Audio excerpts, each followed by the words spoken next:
These are things that are constantly helping the student study tutor speed up their MCAT studying and get more done during their day. The first one is centered around just getting focused.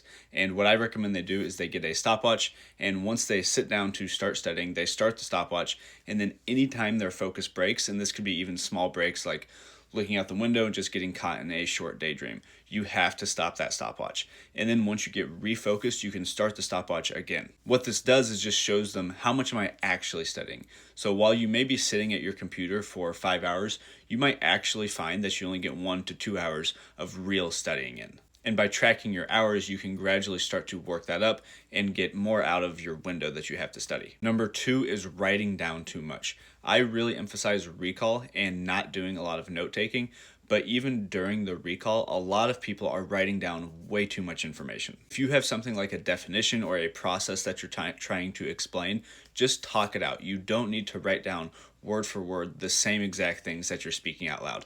It just takes up way too much time. Writing and drawing is not all bad, and in fact, drawing is really good for memory and retention. So take something like the electron transport chain.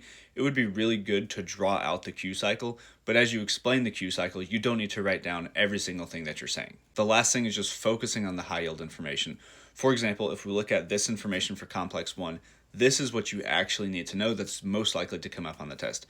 You don't need to know all the details about the iron that's accepting the electrons. You just don't need to know that. It's extremely unlikely to come up on the test, and for most people, you're never going to have enough time to know all of those details that have a very small chance to come up on your test. And if you need help determining what's high yield for either ChemPhys or BioBiochem, go to the link in my bio and check out my content library. And right now, you can even get a discount for UWorld if you sign up for the 3-month or 6-month subscription. So just check that out for more of the details about how to do all of that.